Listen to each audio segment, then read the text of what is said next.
casting dreams until the dawn, leveling up and the world to follow. With painted heroes shining bright, venturing onward in the endless night. Where the brawn meets the brush, the story's told in the storm of imagination mode. With every stroke, the fantasy unfold, these are my soul. Where the brawn meets the brush, the story's told in the storm of imagination mode. With every stroke, the fate to fight for, face of my soul.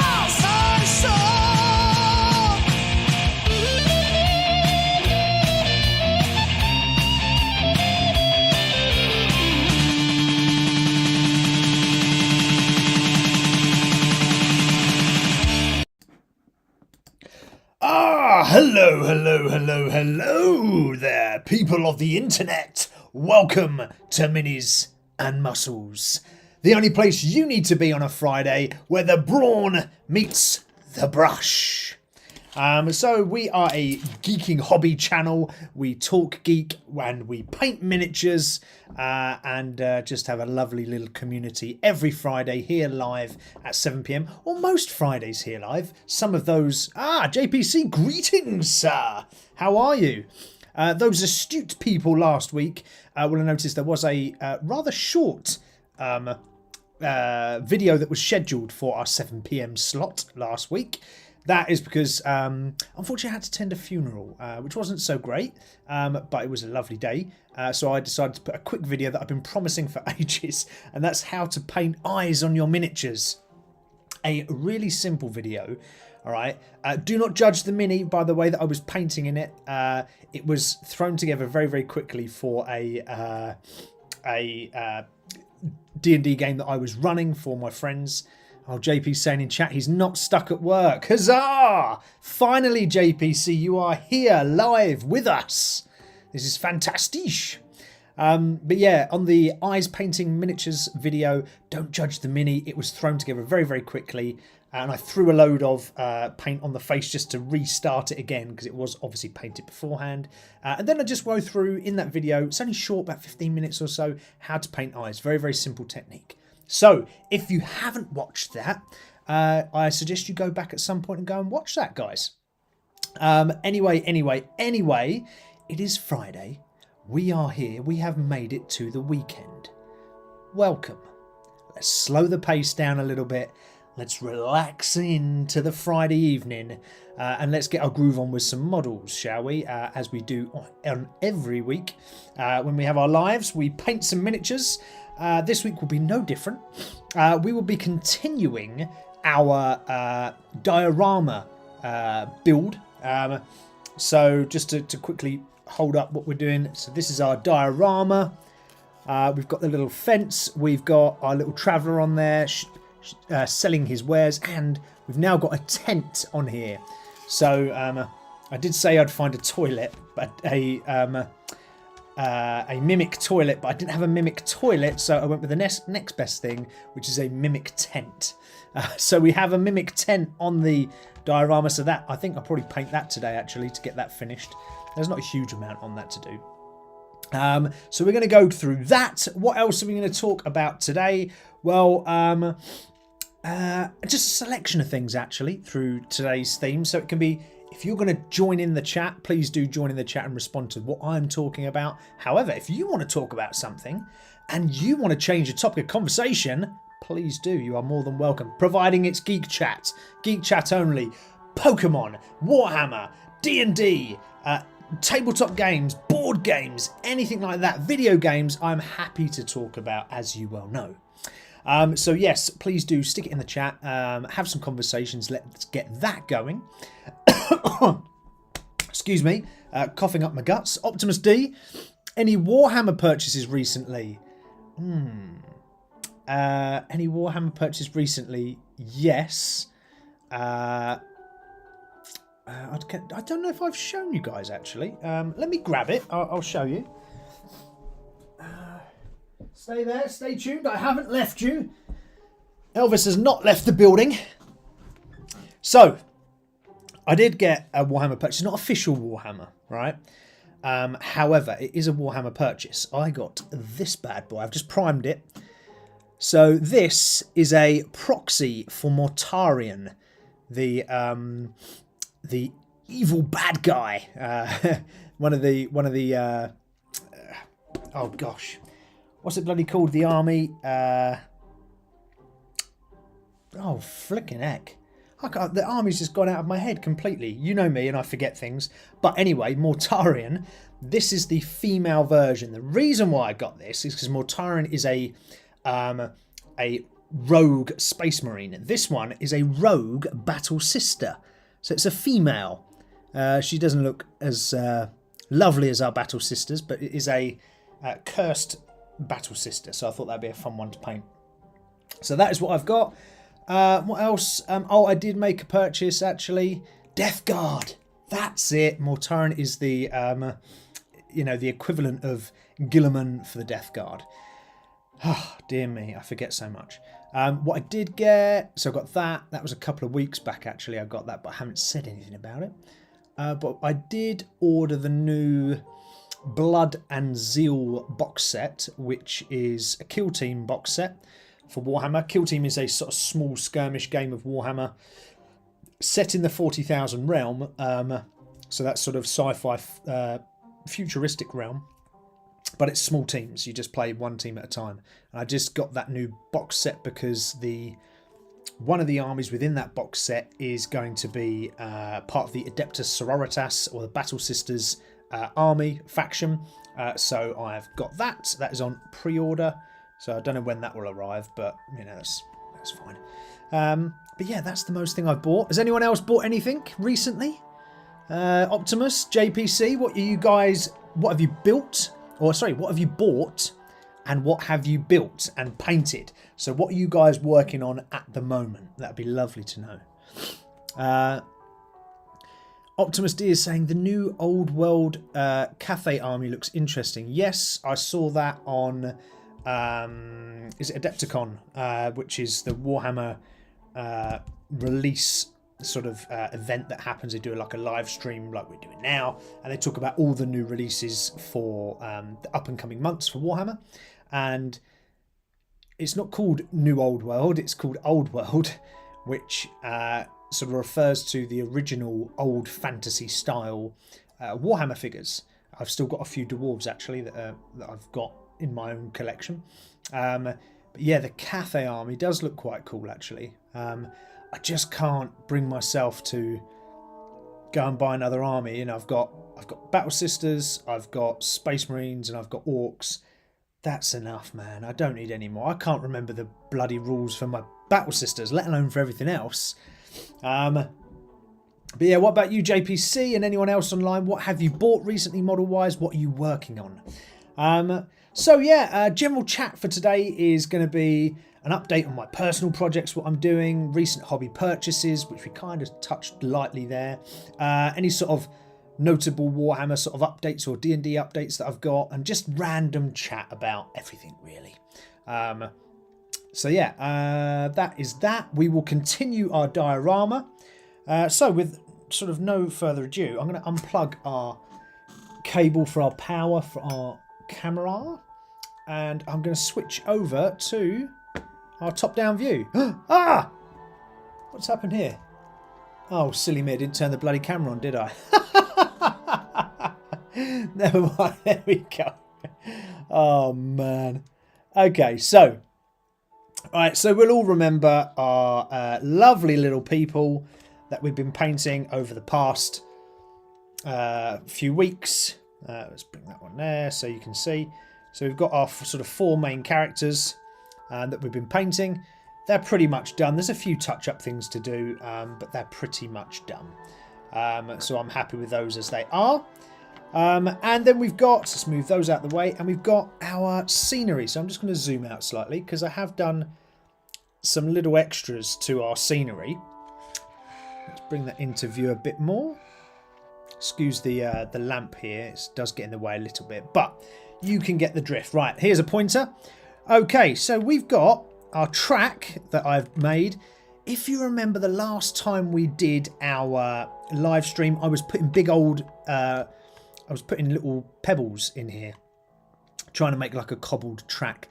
but scale-wise, it looked absolutely awful. So I got rid of that, recovered it, and then just went with this gravel effect, which is actually pretty cool. I sort of just made some very faint marks as if they were, you know, not tyre tracks, but if they were horse and carriage tracks. And then I got some resin, and I had some resin for ages, and I was like, oh, I'd like to do some puddles. So I thought I'd give puddles a go with resin. Now, resin is really, really easy to do, and it does look a bit too blue, but, you know, I will take that for the first try that I've ever used resin. I should have made the puddles more muddier. Seeing as the blue is, or the water is on the muddy track, the puddles should then in turn be muddy, right? But I didn't do that. So silly. But, you know, it's all there for learning. So the resin is on there. So we've got little resin puddles across our diorama. We have, of course, if I turn it this way, got our fence. So we've got our fence running across there. And if I go there, what's the best way to do it? Probably there. That's not too bad. Yeah, so we've got now a little tent. Last week you guys said you wanted a mimic toilet. I couldn't find a mimic toilet, but I do have a mimic tent, and I thought that would be quite cool. So we've got a mimic tent. I've just lightly coloured it and put a quick splash of contrast across it. But today we're going to paint this face, I think, with the teeth and the pink gums and the eyes, etc., and the little tentacles that stick out the side of the tent. So we'll get that done. Didn't really think about it when I stuck it on, because it's now stuck on and I'm going to have to hold this whole thing and paint. So that was really stupid, but we'll bear with it. All right, we'll get through it. And saying that, let's return to chat, seeing what's being said. Optimus is saying new Spatials coming out. Not tempted. Yeah, they do look pretty cool. I've got to admit, they do look cool.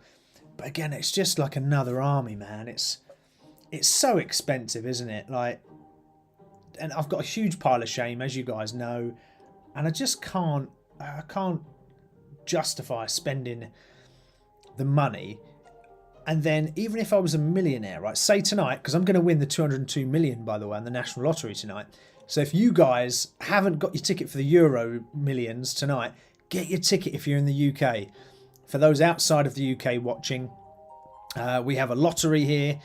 We have like a UK-based one. Then we have one called the Euro Millions. And the Euro Millions is 202 million tonight. So I did buy some tickets for that. Even if I win that, though, I don't think I'd buy another Warhammer army. I just can't remember all the rules. I really can't. You know, I think it's quite evident. And even tonight, just starting off chatting to you guys, I forget words all the time, which is quite bad. You know, I'm only 41, so it's quite bad. But I think, you know, I'd struggle really bad to try, and I don't even remember my armies that I've got at the moment. So, you know, I think 3 armies is enough. I've got a Xenos army with the Orcs. I've got Space Marines, Ultramarines, which is fine, because they've got a lot of characters. Character models, that is. So I thought, oh, that'd be a cool army to get, because they've got a lot of individual characters which I like to paint. And then I've got my Battle Sisters. So Optimus, that is enough. That's me cashed out of more armies, unfortunately. Ooh, okay. Let's have a little sip of me liquid death water. Right, all right. So let's crack on, shall we, guys? By the way, in case you've not noticed, I've got a new thingamabob, painting thingamabob. I don't. Oh, let's go the other way. If we zoom out, you can see here. There you go. A new painting thing. It's got a little colour wheel. You can't actually see it there, but that's a.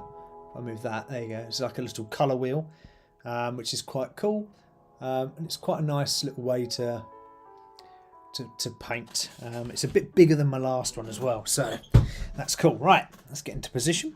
What are we going to do then, guys? Oh, that's right, tent.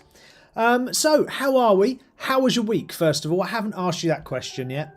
How was your week? Gav, old Pel88 is on. Do you ever wash that vest? Fun fact, no, I don't. Never, ever, ever. I want the vest to smell good. So no, I don't wash it, Pel, ever.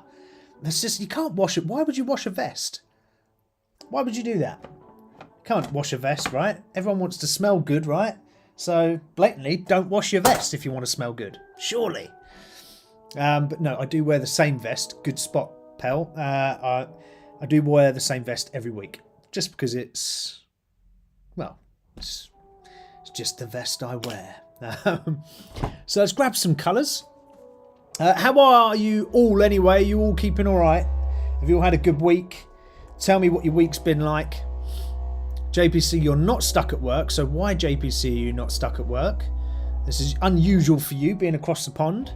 Optimus, how was your week? You asked me about my Warhammer purchases, but what about yours? Pell, you're obsessed with my vest and you can smell it from there. Yeah, fair one, mate. It's a little bit like I can smell your farts from here. So, you know, it works two ways. You do your farts, I've got the stinky vest. You know, I have to pay you back somehow, don't I? Yeah. Right, let's zoom in a little bit. Just so you guys can see a bit more. And we're just going to start to paint this. Some more of this tent, just so this is done. Yeah, but let me know how your week's gone, guys. Moobs look bigger, you preggers. Yeah, didn't I tell you about that time, you know? I decided that I was going to do an Arnold... Oh, so all the stuff's coming off. I was going to do an Arnold Schwarzenegger and, you know, have twins. Is it twins? No, it's not. Is it twins that he has a baby? Which is the one where Arnold Schwarzenegger gets pregnant? I can't remember. But that movie, anyway, I decided I was going to do that. Just for the fun. Just to keep you giggling more to the point. Yeah, how was your weeks though, guys? Come on, tell me. I need to know. Don't leave me hanging. Jump in on the chat. Let me know how your week's gone. What's been the highlight of your week? Have you done any hobbying? Pell, I'm sure you've done some Fortnite playing. So, how's your Fortnite playing gone? Did you win? Did you lose? Right, okay, so we've got this here. Let's see. Sorry if this sort of cuts off a little bit of the camera here, but just wanted to shed a bit more light on that. So we've got this little fella. We've got this little fella to paint up. I think I'm going to go maybe like a light purple for the gums. Yes, let's do a light purple for the gums. My boobs do look bigger though. I think I have been quite consistent in my workouts recently, which has been really nice. So, you know, I quite often preach on this channel for 10 minutes about fitness. And one of the things I have been able to do quite consistently recently is my workouts. So that obviously helps with the old moobs, keeps them good. Pell is saying he's sitting on a crown at the moment. Ah, so was that a Crown Royale or just a... sorry, was that a Victory Royale? Was that a Crown Royale? What was that? Did you really smash it up or just steal someone's crown whilst you were in the that island at the start? I can't remember the bloody name of it. The practice island, whatever you want to call it. Right, let's spray some pink across here. Start colouring the old gums in. I thought I'd go for a sort of weird pinky colour because mimics are kind of crazy looking, aren't they? For anyone that knows the D&D world, or anyone that doesn't actually, what is a mimic? So, the clue is in the name. A mimic is a monster in the D&D world, and it can appear absolutely anywhere in your games that you play. So, it could look like just a complete normal piece of furniture, or a shoe, or a book. Absolutely anything could be a mimic. Now, of course, they're only really going to be in places of danger, right? So if you're going into a place of danger, there could well be a mimic there placed by someone. You're not going to just find mimics hanging out in the street, but you might find one if you're you know, don't dive into a dungeon, or if you you know, if you sort of explore a wizard's tower or something like that, you might find yourself up against one of these bad boys, and they can look like absolutely anything. They are not particularly hard when they hit, but they've got a fair amount of health on them, and they've got some little abilities where they hold you still, so they can affect your party if you bump into them. So beware of the mimic. Crowned victory and now releasing the adrenaline. Oh, you were about to go online here, Pell. Crikey. Oh, this is really rubbish glued on here. I shouldn't have done that. What a fool. Well, Pell's going to go online by the sounds of it and play a bit of Fortnite. Good luck. Enjoy. Don't lose your crown. I might jump on a bit later if you're still about. Obviously after the stream.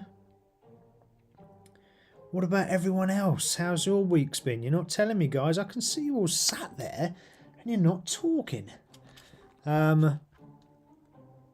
So don't be shy. Talk away. Hopefully some of you saw the video that I did last week on how to paint eyes on miniatures. Very quick, simple, easy tutorial to follow. Was it 3 steps? I think it is. You know, it's not a technical way to paint eyes. It's just a easy method to paint eyes. So do jump onto last week's video. It's only like 10 minutes long or so. So it's not difficult. It's not a lot of your time to watch it. Give it a good old thumbs up as well. That'll help the algorithms. Oh, and we also got another 3 subscribers, I think, the other week, last week. So that was pretty cool. So we're up to like 113 now. So well happy with that. So if you're new on or a new subscriber to Minis-N-Muscles and you've jumped on tonight, welcome, first of all. Thank you, second of all. And 3, I hope you enjoy. Fingers crossed it's an enjoyable ride as we go down the slippery slope of geek. The geek world, geek culture, and everything to do with us being complete nerds.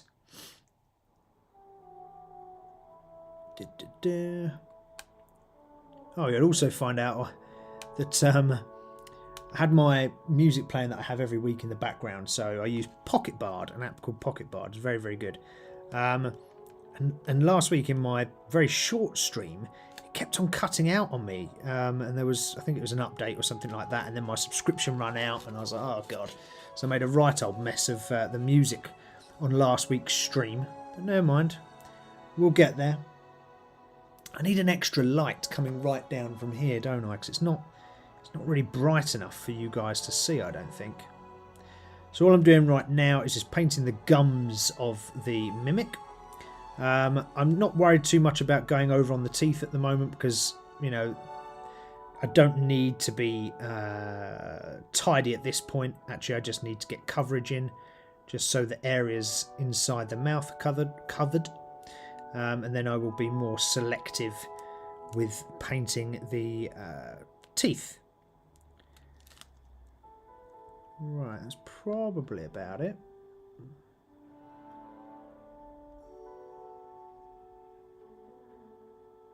So do that little bit there as well. Okay, right, that's the gums. I have a mimic outhouse to finish. Do you actually have a mimic outhouse? Oh, Pell's also saying I've just lost some weight too. Whoa. Alright, Pell, show off. How much weight have you lost, sir? Do tell. And JPC, you actually have a mimic outhouse. Is that true, or are you on the wind-up? Do you have a mimic outhouse? That would be pretty cool if you did. I'm just going to use a darker purple. So I've done the sort of light purple for the gums. I'm going to do a darker purple for the rest of the area. I think that'll probably work all right. For the rest of sort of the facial area that's just sort of popping out from the tent itself, and for the tentacles as well.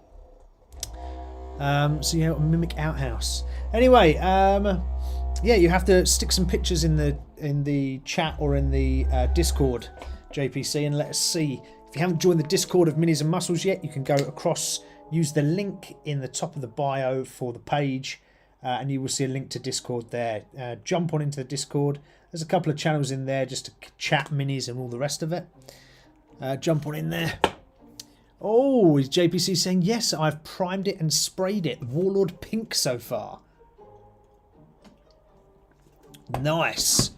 So it's going to be super bright.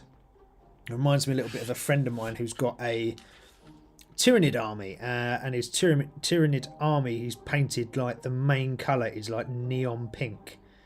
They look absolutely epic. It'd sound weird actually painting in neon pink, but he's done a great job with them. He really has. And the irony is, he'd never painted models before. And me and a buddy of mine were saying to him, come on, you've got to paint, you've got to do your army.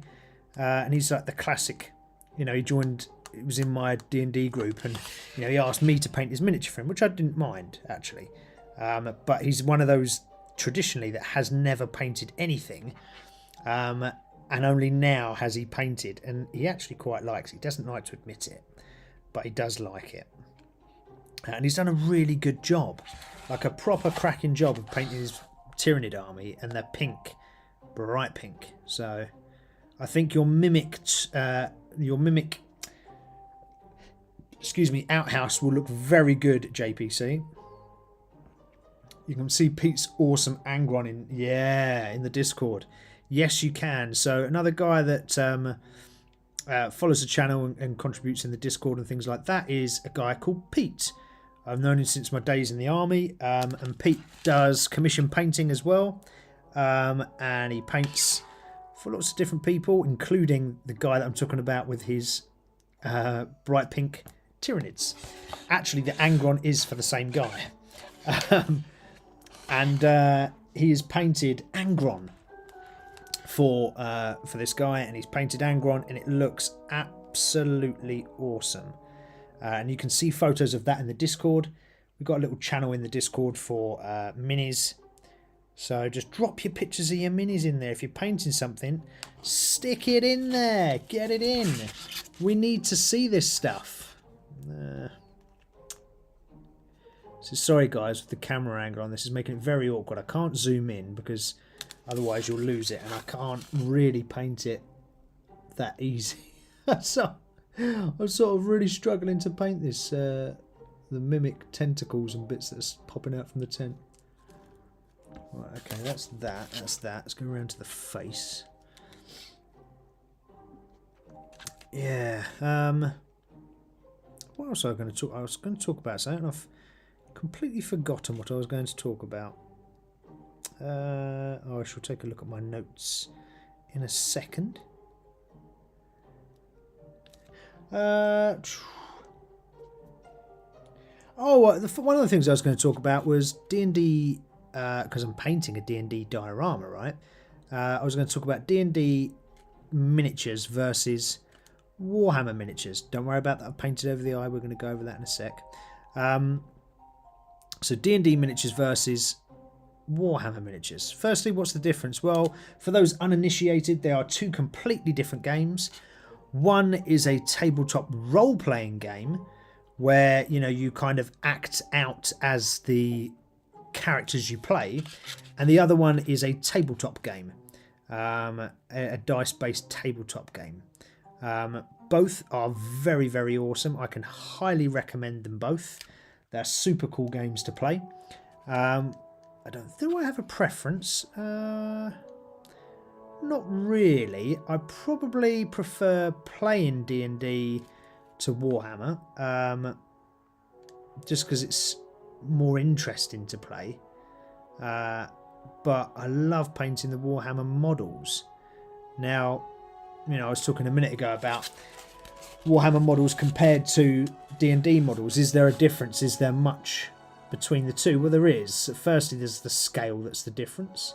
Warhammer models are all 32mm, and D&D are traditionally 28mm. You can buy miniatures that are not that, and you can go up a scale, but that's the traditional difference. So if I've got a Warhammer miniature here, so this is a Warhammer miniature, that is 32mm, and if I hold that up against this one, actually I think this one might be 32. Yeah, this one's 32 as well, but you can see the slight scale difference there. I really need to get some better light. You can see the slight scale difference between the two. There you go. But that's the difference. Now, one thing I will say is Warhammer miniature prints are really good. Like, absolutely brilliant. The quality of them. I've not had a Warhammer model and gone, oh, the quality of this sucks. Have I? Oh, actually, no, I have. I've had one. I've had one miniature where I thought the quality was real crap. And that was sort of the old Finecast miniatures, which is a different style of miniature printing.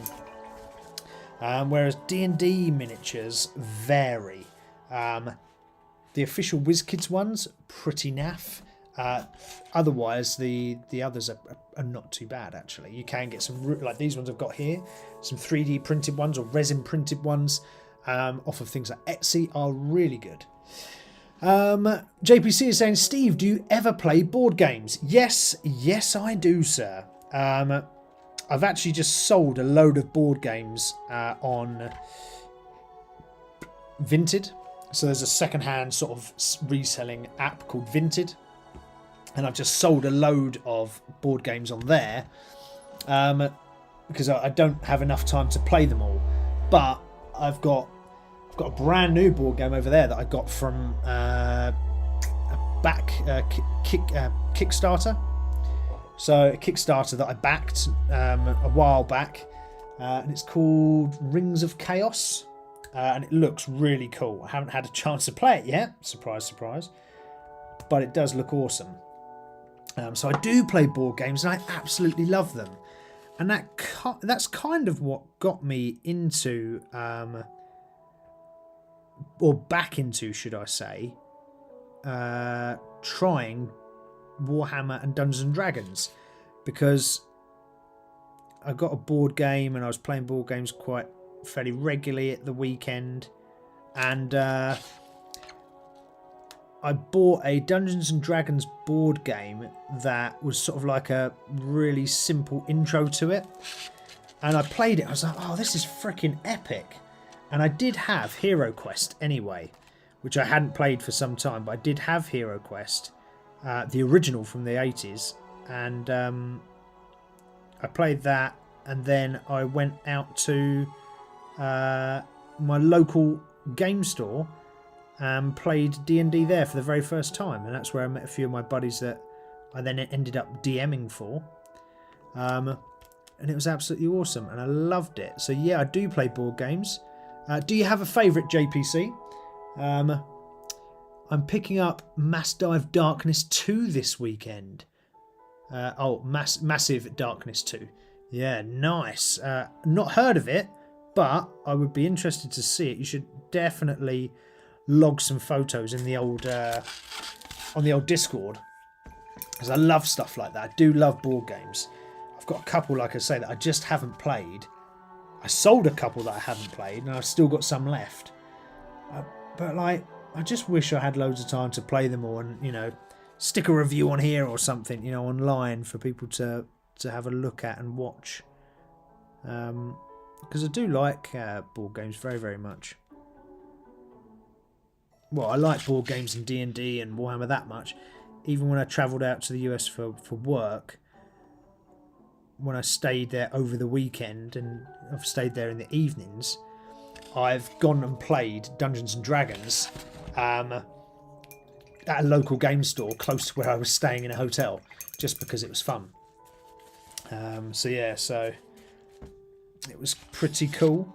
I enjoyed that very much.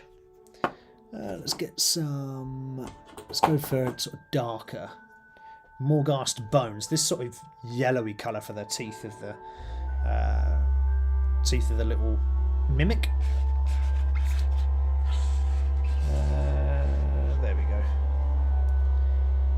It's not new, but a lot of fun. And minis to paint. Ah! Okay. A Betrayal at Baldur's Gate as well. Might be best D&D board game since Ravenloft. Oh, I've got Betrayal at the House of the Hill right there. It's literally sat right there. That's a brilliant game. And I saw the Baldur's Gate version, which I was tempted to buy, but I already had this one. I was like, there's no point in buying two.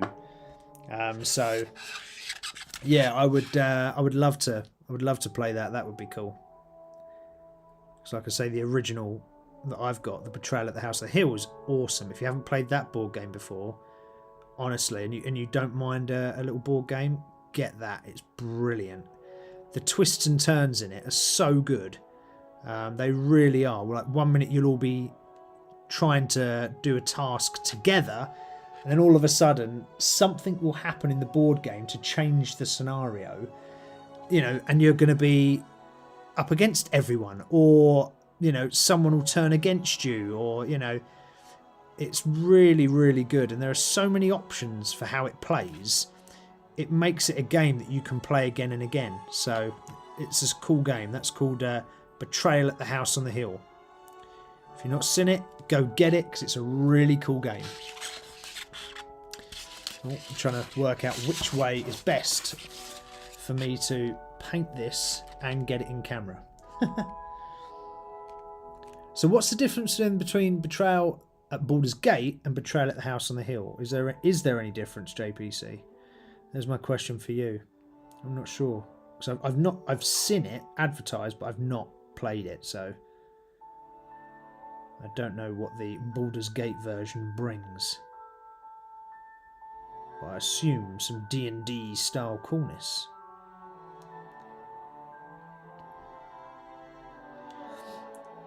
Yeah, what was I talking about? Oh yeah, differences between miniatures. D&D miniatures are, generally speaking, if you buy the official, the quality is pretty poor, but at the same time they're pretty cheap. So you can get quite a few pretty cheap. They're not, super expensive. You don't have to spend all your monies on them, but the quality's not that great. And when it comes to painting, you do really want a mini that has a bit of good quality, because if you don't, you come to paint it and it becomes almost impossible because of the way the minis are printed. I found a lot of the WizKids ones, it makes them exceptionally difficult to paint. However, we say, with WizKids, there are plenty of sellers of these now on Etsy, places like that, even probably eBay, and they print them and they do a fantastic job. And I don't know how it is that a big company like WizKids can't get their act together and print a decent model, where people like me with not that I've got a 3D printer, but somebody similar to me that would own a 3D printer can just go and print them off and they look really high standard. I don't get that. So, but whereas Warhammer models, I've not found, apart from that one model that was a bit poor quality, I reckon that was a poor batch. I've never had a poor quality Warhammer model, not in all the years of having them. So that's pretty good if you can say that.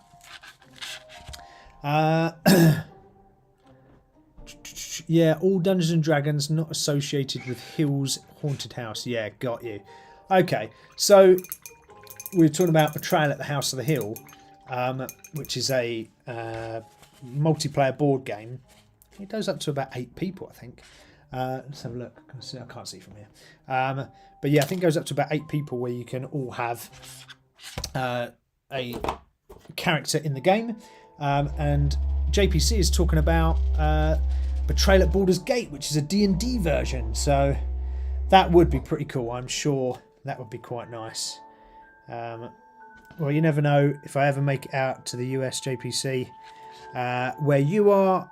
We could always collaborate and play that game. That would be pretty cool. We could live stream it.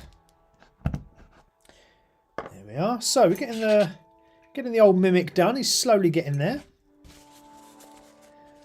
Got a few little more bits to do, but not a huge amount. These are generally quite easy to paint. Now, that's another difference between D&D models and Warhammer models. D&D models usually come all fully assembled. Warhammer models never come fully assembled. That is part of the hobby, is to build. So first of all, before you even get the model itself, it's cutting all the pieces out, making sure you can glue them all together and it all fits and it all looks nice, and before even being able to paint it. So there is a fair amount of difference in that sense. And I would say Warhammer models also generally contain more detail. D&D models often are quite simple, which is nice because it means it makes for a quick paint, right? So it means you don't have to spend forever trying to, apply your best painting skills. Actually, you can rattle through it quite quick and get it done with fair amount of ease. So yeah, it's pretty good. Right, just get up there as well. What we're saying in the chat, they come. I played a lot of Baldur's Gate on the PC as well. Yeah, I played it on PlayStation, and I was really hoping that it was going to become crossplay, but I don't think it has. Correct me, JPC, if I'm wrong, but I've not seen a crossplay version.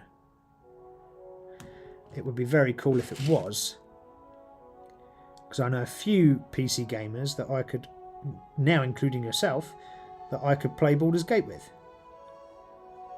which would be very cool. But yeah, I was kind of waiting for it to come out as crossplay, but never actually did. So that was a bit annoying.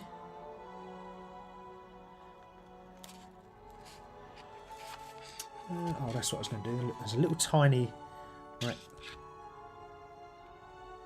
foot down here. Well, not a foot. What's it called? Tentacle. There's a tiny little tentacle down the bottom that I need to do.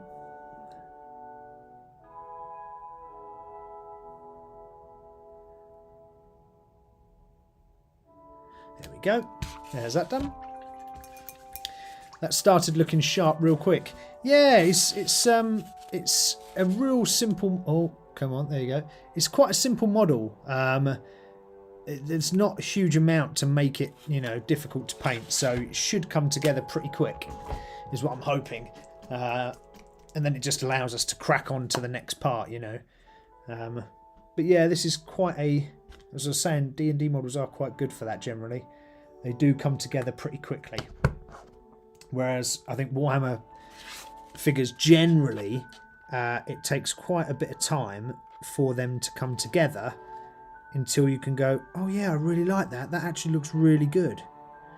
So you end up sort of hating what you're painting until right at the end, and you then suddenly go, oh my god, that's an amazing piece that I've just painted. So yeah, that's generally what I find with the difference between Warhammer painting and D&D painting. So just beware if you're sort of venturing between the two. That's kind of how they play out generally, but that's not to say that happens every time.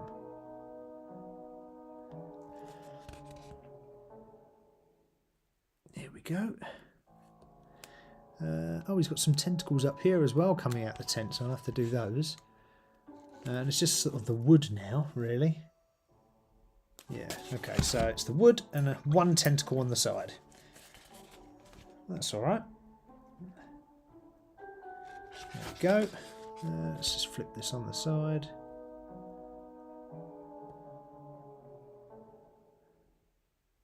There we are. One little tentacle poking out the side. Yeah, so what's everyone up to for the weekend? What are you doing at the weekend? It is Friday, of course. Obviously, you're here watching Minis and Muscles because that's the only place to be on a Friday where the brawn meets the brush. But yeah, what else are you guys up to this Friday? Are you doing much else? Hopefully you are. What else am I going to talk about? I was going to just check my notes. Oh yeah. So I was going to talk about just like general themes for armies and characters for Warhammer and D&D. So let's start with D&D, right? You're playing Dungeons and Dragons with your buddies, and I've always wanted to have like a party of one single race with one single role, as in, I don't know, you're all gnome bards or you're all elf sorcerers or whatever, and they have a theme like the gnome bards are part of a travelling band, or the sorcerers are all, you know, from the sorcerer school, you know, sort of Harry Potter-esque. I've always wanted to sort of group together a sort of a team like that playing D&D. Has anyone ever sort of tried that or experienced that before? I would absolutely love to have that as a group. As I hold it upside down, like you can see the bottom of this expanding foam. See, not everything has to be super expensive. This diorama consists of expanding foam and coffee sticks, you know, and really simple, cheap items, not just expensive miniature painting stuff. It's pretty cheap. You know, I used a load of gravel from my garden in it the other day. Not that I've kept it because I took it out because it didn't work, but you know, it's all about sort of just trying really cheap things, seeing how they work. The coffee stirrers, that's an absolute gold tip. If you're into making things like this and you want to do things like dioramas, coffee stirrers are brilliant. They can help formulate bases. They can, as in the base of your model, or they can help you build out actual bases like buildings. So you can build entire buildings with these coffee sticks. You know, you can do so much with them. They're really cool, super versatile, and they're free. Okay, Mr. Costa probably won't like me when I say, you know, I go into his coffee shop and or Mr. Starbucks, I go into his coffee shop and take a slack handful of coffee stirrers, but you know, needs must in these crazy financial times that we're facing right now. And you can build loads of things from them. They're really cool. So I'd advise anybody that is into miniature painting of any sort to grab some coffee sticks if you're thinking about doing any sort of custom diorama builds, or maybe you want to do like a custom build on a model itself and do something sort of special on the base. Coffee sticks, they're really good, or coffee stirrers. What's that on there? There we go, get off. Alright, so we've got the wood done, we've got that done, we've got the mouth done. So we could apply a little bit of shade, I think, just to the front of the mouth. Just down the gums, just to sort of dull down that pink a bit, or the purple rather. Here we go. Let's just see what this looks like.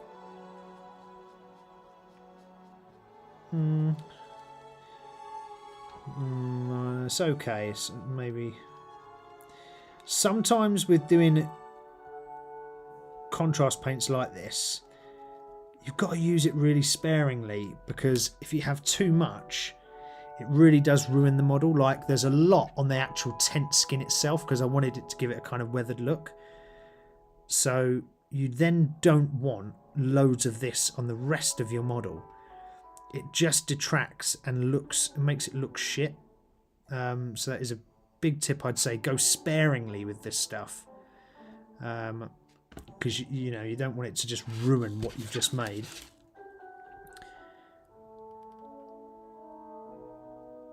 So what you do want though when you're doing this is you see around the edge of the teeth, you want to just drop a little bit of extra of this contrast around the join between the teeth and the gum, right? Because it gives it that kind of shadowy look. If you look along these, I don't know if I can zoom in a bit. There you go. Although it's upside down, forget the fact that it's upside down.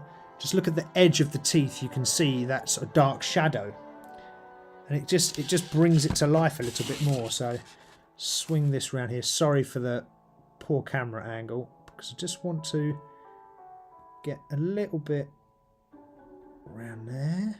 Go on, go in there. Sometimes you don't have enough on your paintbrush. There we go. There we go. All right. There we go, like that. Can you see there? That looks pretty good, right? Not perfect, but it looks pretty good. Okay. You see the nice gravelly floor there? It's actually quite good. I've got a little tiny screen just here. I can see where my camera is. So I can see what it's showing, which is quite nice. And I can see it obviously on my screen in front of me, but it's quite nice to see it on that screen. That's slightly brighter, whereas that one's a little bit... In fact, I wonder if I can turn the contrast... Ah, that's why. There we go. My contrast was really low. Now I can see everything. It looks like it's a new screen. But yeah, it looks pretty good, right? Oh, there we go. Doesn't look too bad, right? Comes together pretty quick. I'm going to put just a little dot, black dot for the centre of the eyes. Let's get that on there. There we go. Boop. Bit of black.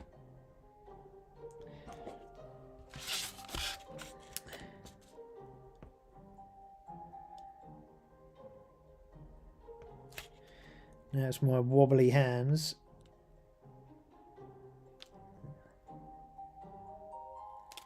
There we go. Crazy Eyes. Let's get there you go. There he is, Mr. Crazy Eyes Tent. Okay, so that's pretty good, right? I don't think we need to go too much more than that. Again, when you start to do too much, sometimes you can go over the top. If we start to sort of just place our models here, well, that guy goes. Oh, I'll zoom out a little bit. Sorry. There we go. You can see a sort of top down at the moment of the track. Zoom out a bit more. Doot, doot, doot. What's the best way to get it all in view? There, like that. Okay, so we've got our traveller, a travelling merchant who is trying to tempt the people in. And then we're going to have, I think our dwarf is going to go here. I think. Then we've got our lady. Have I done her eyes on this lady actually? So we've got our little rogue human there, but I've forgotten whether I've actually done her eyes, and the model is so small I'm gonna have to put these on just to see if I've actually done her eyes. Yeah, I have. I just couldn't see them because it's so small. So she is probably going to go about here like that, and then our orc barbarian female is going to go at the back here like that. That's kind of the layout I'm going for. So we should probably try to glue these down, shouldn't we? Where's my PVA? Oh, I'm just going to slightly go up. Oh, I did legs yesterday, and tell you what, my legs are so sore. Reach across. Alrighty, PVA. Make sure you've got plenty of PVA. It's a good staple in your kit that you should have. So PVA glue is very, very good. What I'm going to do is I'm actually going to dump a load of PVA onto this lovely new painting mat that I've got. If I can get the PVA out. So I'm just going to dump it on there. Because these are all well and good, but look at the size of the end of that. You don't want to have to try and put that onto the end of a model. All you need is your scraper. So you should have a little scraper like this that I use. This is just a texture brush that I use. It's just got plastic ends, and I use that to put onto the bottom of the model's feet. So I'll just scoop a load up, place it on this guy. And remember, PVA dries clear, so don't worry if you get it sort of over the edges too much. That's not a problem. Stick it on there. There we go. Right. Right, there's that one. Let's get our dwarf. Let's do his feet. There we go. Yeah, so I've always wanted, I was talking about themed sort of armies. I've always wanted to have a D&D group that was like, you know, made of entirely one race, entirely one class, just for fun. You know, the sort of classic is the bard kind of group.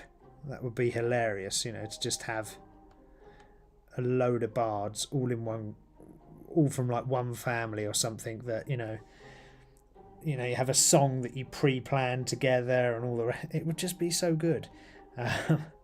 So I've always thought about doing that kind of theme when I'm building out a D&D group. I thought that'd be quite good.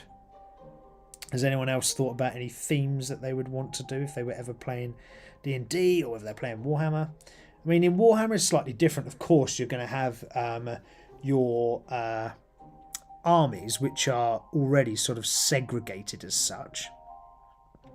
But what you could do with Warhammer is you could... I might have to just put something here to balance this lady. She's got very tiny little shoes. She's slightly wibbly wobbly, so I'm going to have to use a bit of blue tack. Always have a bit of blue tack.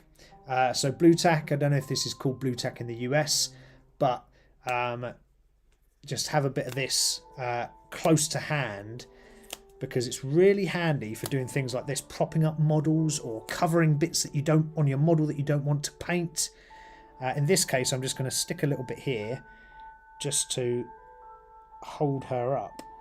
Now, do be careful when you do this, because what you don't want is for the blue tack to be stuck to the model so tight that when you pull it off, it pulls the model off.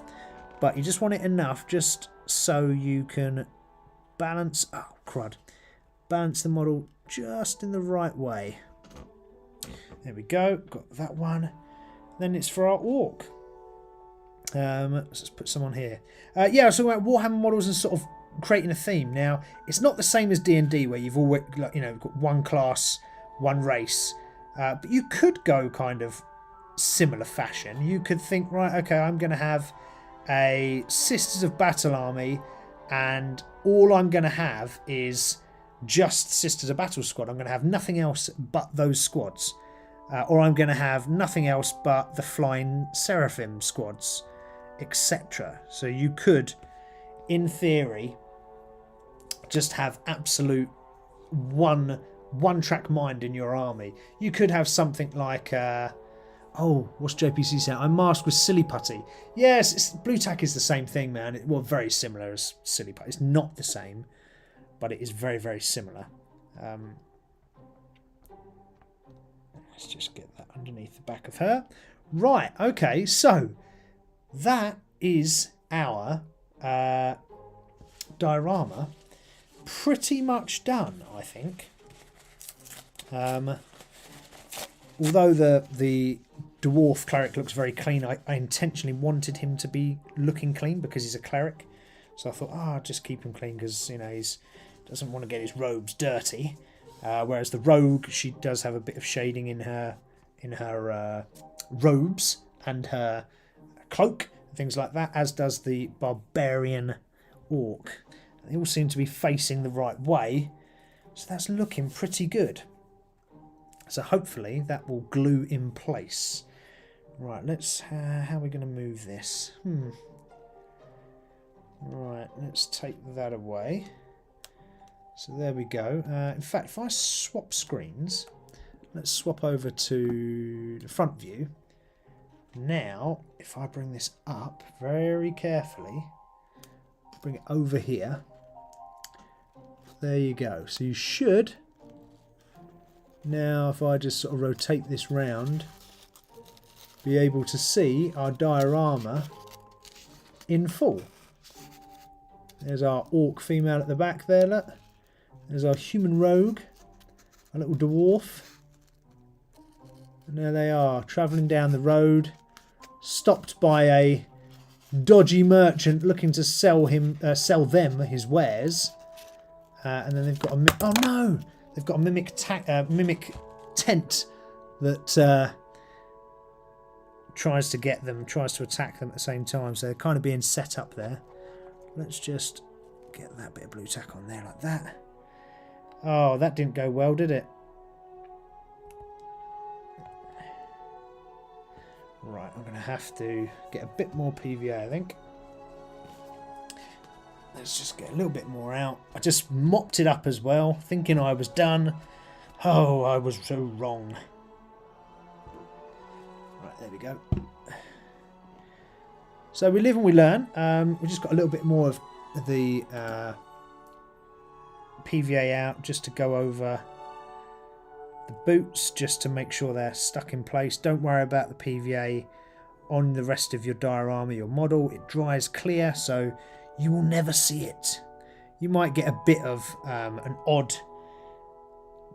coloration around where the PVA is, but it's not going to be the end of the world.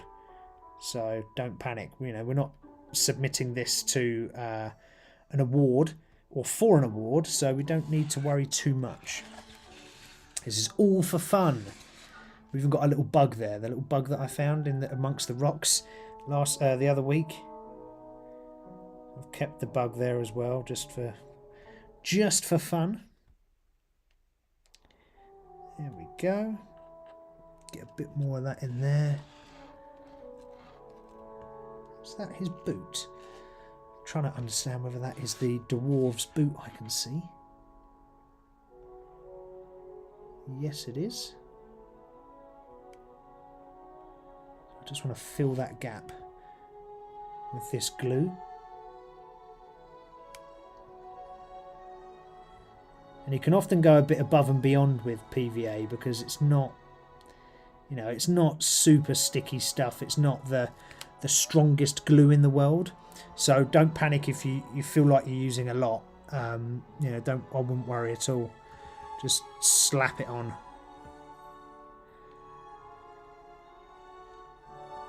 Oh, there we go. Alrighty.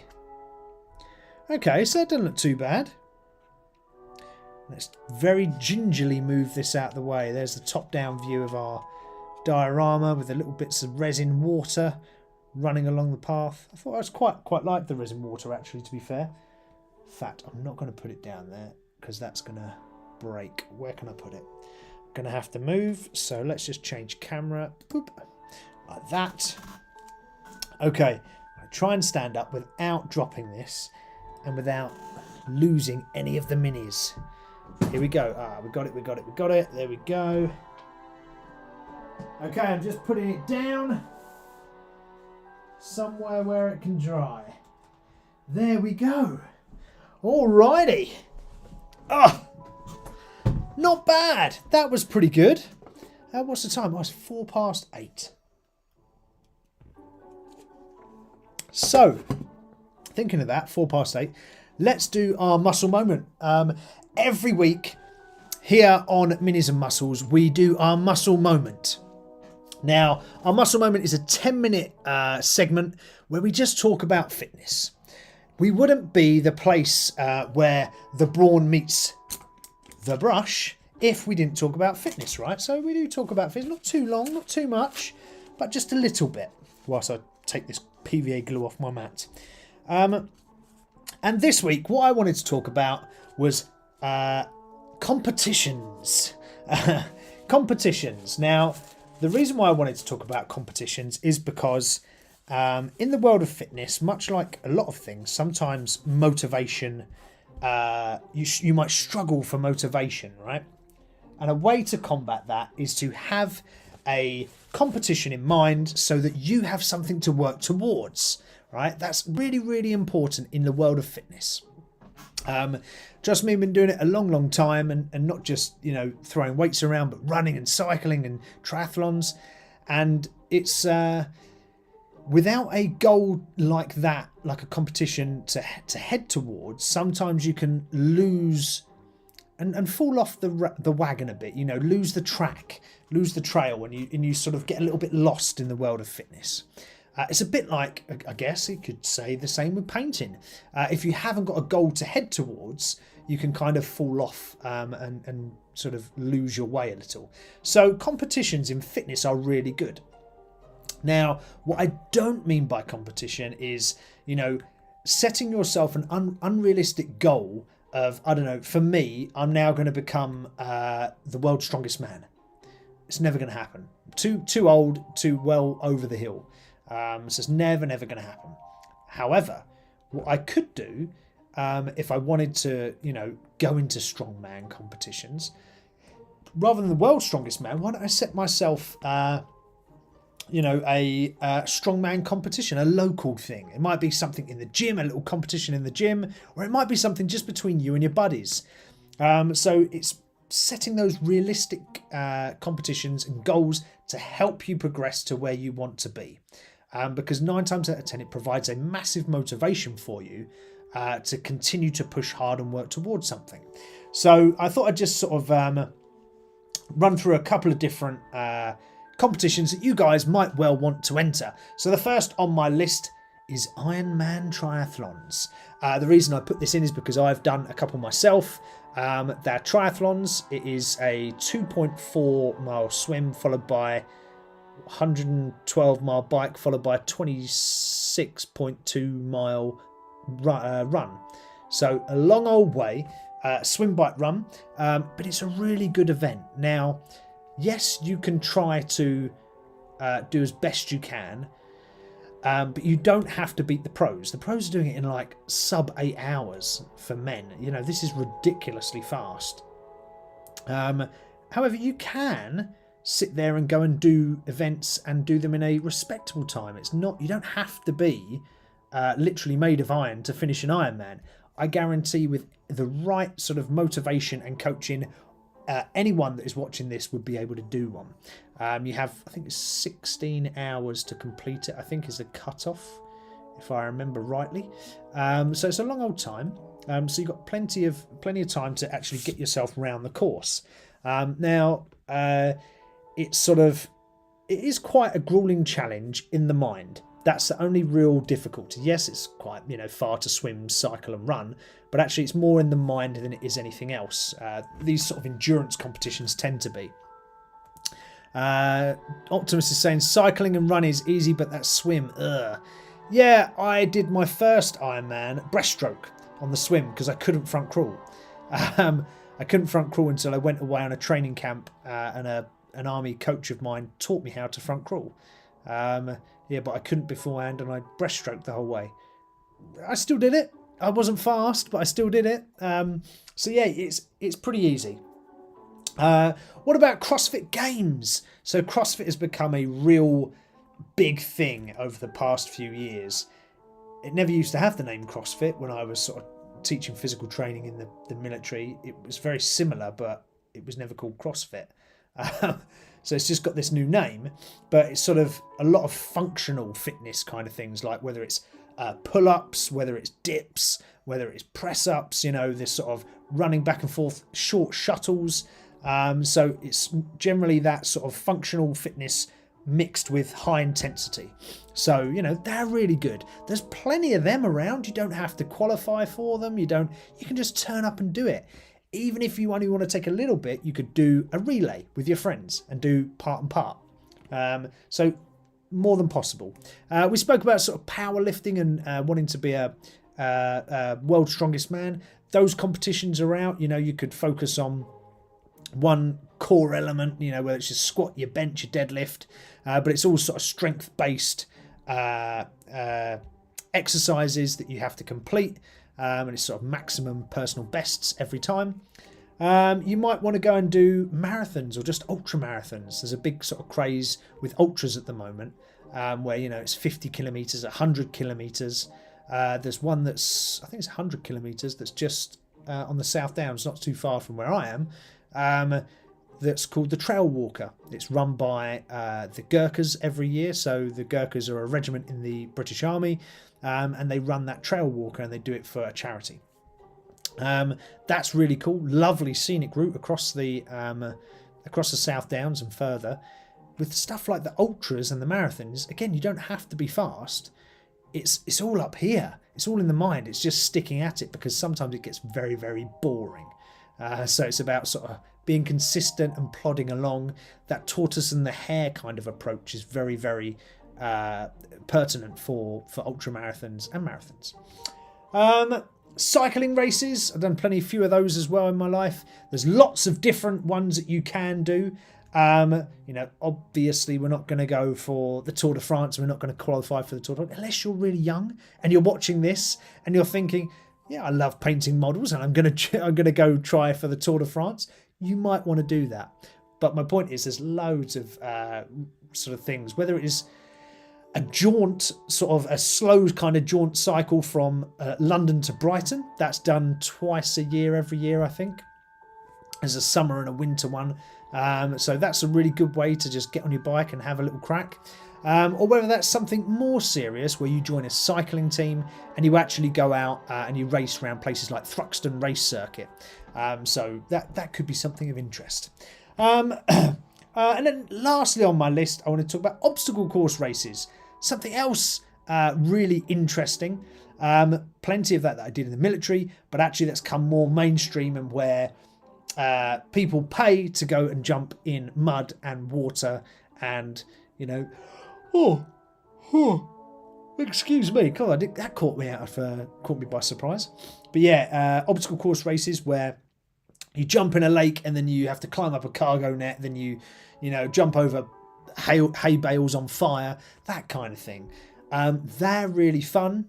Again, it doesn't have to be against the clock. You can be if you want to be competitive, but quite often you can just join it with your friends and just run for the fun of it, pushing each other in the water and the mud and all the rest of it, or throwing mud at each other and just having a right old laugh like a day out.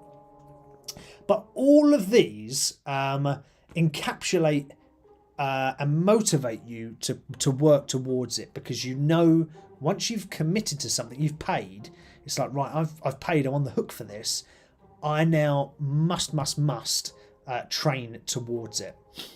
Adrian's dropped in the chat. Hi Adrian, how are you? I hope you're well. Hope all is good in your world. Yeah, so competitions, essentially, to wrap up our muscle moment, competitions are great for fitness.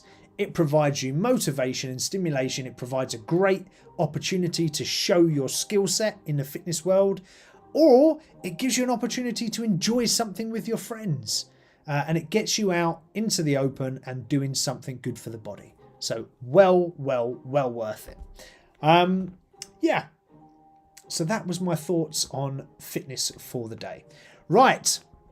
Seeing as we've just finished that diorama, let's grab another model. I've got plenty of models knocking around. I've got loads in front of me, actually, that we should probably look at finished painting.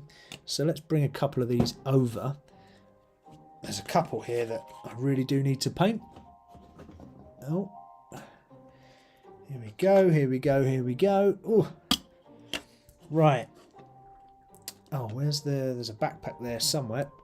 Don't buy, careful. There we are. Sorry, excuse my scabby fingers. There we go. Right, let's have a look, see what we've got here.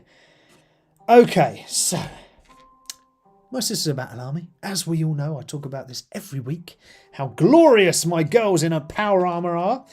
I've got some models that we can start to paint. So, I've got, I don't know if I can do that. I've got these 3 Hospitallers that I need to paint. So, on each one, on the base, pretty easier to see on this one. On the base there is a downed sister, and there is one saying a little prayer for her. And I've got 2 more to paint as well. So these ones are actually based, and I haven't based the other one. I don't know why. So I've got those to do, and I've got a Dialogus to do. This one, no, this one I started painting. This one I haven't done at all. Again, I've stuck some crap on the bases there. I haven't finished the base on this one. Again, weird. The 2 I painted haven't finished the bases on. So I've got those to do, so I should probably crack on with them, really. Because I just have so much to paint. See, this is the problem with being a plastic crack addict. You just cannot help yourself. You're like, oh, I've just found something I want to paint, so I'll just buy that, and I'll buy that one, and I'll buy this one. And it's not good, guys. Don't do it to yourself. Don't do it to yourself. It's not worth it. Right, so here we go. We got our Hospitaller here. So here she is. I've just sort of whacked a couple of basic colours across her. There's not a huge amount more to do. There's a little bit of detail I'm probably going to do next on her armour. So let's see if we can crack on with that. I might even try doing some of the script on the book as well. So for this, we are going to need some Corax White. So any details on my Sisters of Battle, I use Corax White. It's kind of like an off-white, an off by slightly greyish, but it comes out on the model really, really nice. Sometimes this white, which is White Scar, it either looks too white, or when it mixes, it just doesn't mix right. So I found this Corax White to be far, far better. So there's my tip for the day on whites. Don't use White Scar, use Corax White. I don't know why that more... The purer the white, the harder it is to mix. I don't know why that is. And it gets lumpy and it doesn't spread nice, it doesn't thin nice. Whereas Corax White, this off's kind of grey colour, just seems to mix really well. And it goes onto models like, you know, butter. Oh, I just found a really wet patch on my wet palette then. I just put the paint into it, it just went blop, it just glooped right out. So be careful if you're using your wet palette and you've got just a little bit too much water. You'll end up flooding your model. So don't do what Steve did there. Oh, so what's plans for people's weekends? Come on, guys, girls, tell me what you're doing over the weekend. What is it you've got planned? I would love to know. I'm going to stick on my geek goggles so I can zoom in and see things. But yeah, what's your plans, peeps? What are you guys doing? Let's see if we can get in on this model. Alrighty. There we go. So quite often, if you get the right consistency on your paint and your wet palette, it just seems to flow so much easier. So when you apply it, it feels like the model paints itself almost, because the paint just flows into all the right places. So you know when you get that sort of mixture right. Quite often just drops straight into place. It's quite satisfying when it does that as well.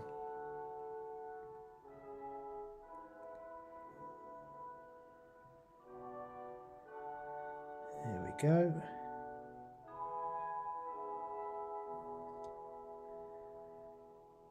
There we are. Nice, nice, nice. So far it's going on quite well. I'm quite happy with that. There's a lot of the Sisters of Battle logo is like a oh, what's it called?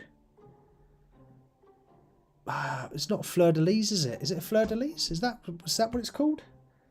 Fleur de lis? No, it's not, is it? What's it called, that shape? Oh, fucking hell. Oh, sorry, shouldn't have sworn. Sorry, YouTube. Can't remember what the bloody hell it's called, but this shape that I'm painting right now.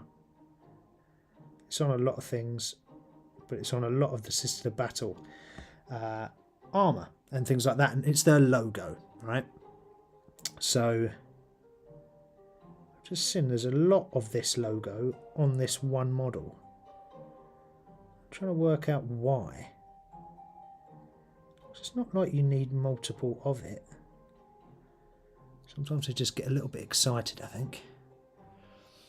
There you go. So that's the first one done across her chest there. How's the shoulder? Yeah, not too bad, mate. Thank you, Adrian, for asking. Very kind of you, sir. It is a lot better, mate. Funnily enough, I pulled a different muscle in the gym yesterday. So I think that's just a part and parcel of being older. Is that you can't go to the gym and not come out with an injury. Just kind of feels that way sometimes. Don't know if anyone else has the same feelings or same experiences, but I just find that a lot of the time I go to the gym and then I just end up getting hurt or I hurt myself. So I hurt I did legs yesterday and I hurt my knee. So that's what I hurt the other day. That was only yesterday.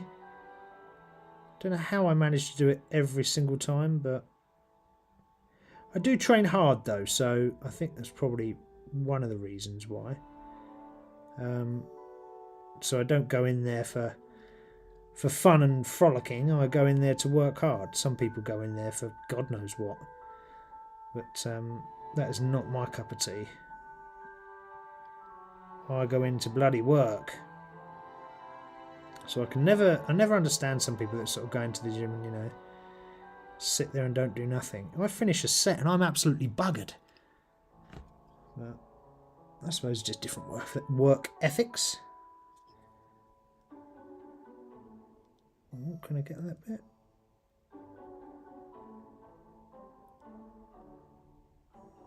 Again, whilst painting this, it's kind of reminding me some of the sort of good things about painting before it's assembled. It makes it a lot easier to get around the model and paint all the bits you need to paint. If you build the whole model and put it all together before you paint it, it becomes quite difficult to then get to some of the areas. So, you know, there's sort of swings and roundabouts for painting, not on the sprue, but painting almost piece by piece before you then assemble it. There's a lot to be said for that in some regards. I don't know what you guys have found is the best method for you, but I have painted quite a fair amount off the sprue. Obviously my go-to for off the sprue is always going to be basing, undercoat. So that is always done off the sprue for me. Just because I find it's a lot easier.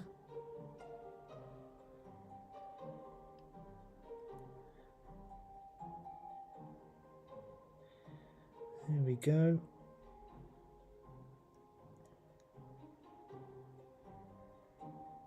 There we are, lovely. Alrighty, so we've got those, and those. That's good. What else have we got on here? Oh no, see, this is why it's quite difficult sometimes to paint. Just underneath here, underneath this trailing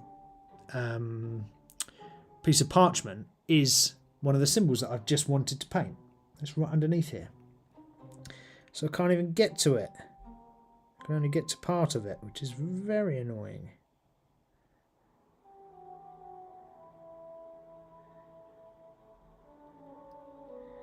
So I have to be really careful now.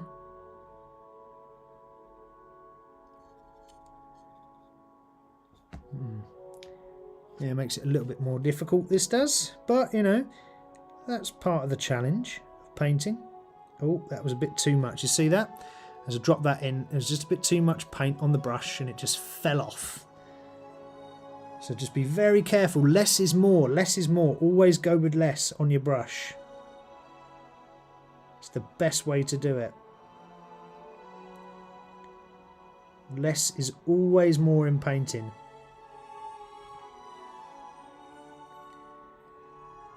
Always try for the less. yeah, so I need some silver next, I think. There's quite a few little silvery bits. There's a lot of little silvery sort of bolts on the armour and things like that. Or buttons, whatever you want to call it. So I'll do some of the silver. Chop it off. No, Adrian, you can't chop it off. Then it just leaves a load of, because it's plastic glue, it leaves a load of sort of, the two parts melt together. They don't actually, it's not that you can, often it's not that you can just pull that piece off really easily.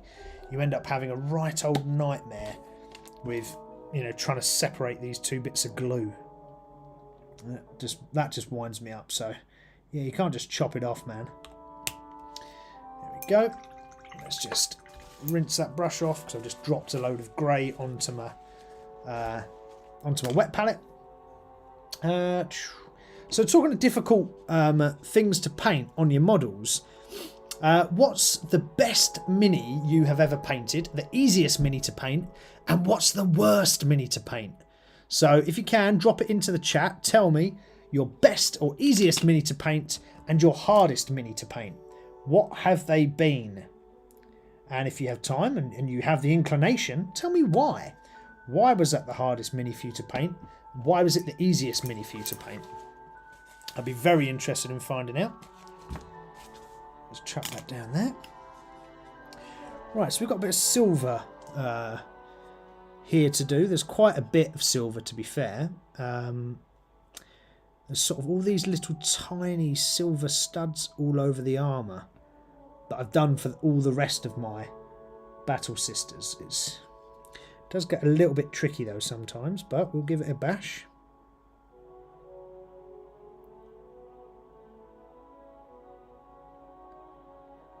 So with this one, what you want to do, and I just cocked up that one, you want to get a fair amount of silver on the end of your brush. So a fair amount of silver onto the end of your brush. But again, it needs to be watered down a little bit so it runs nice. Not too much, but just enough. And you're literally dolloping it on the top of the bolt. So wherever you can find a bolt. Right, so we've got some here on her glove. So it's just very gently just running it across that little tiny raised bolt area. Oh, bugger. Don't do what I did there and slip with the mini and drop it, because then you slip with your hand. There you go.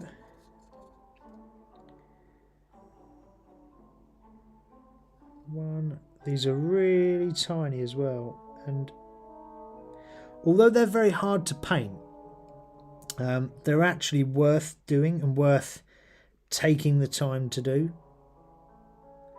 because although they're dead small, they actually look really, they really sort of make the mini pop when it's all done and put together. You've just got these tiny little circles and people go, oh wow, how did you even do that? And then you go, oh, I can't tell all my secrets.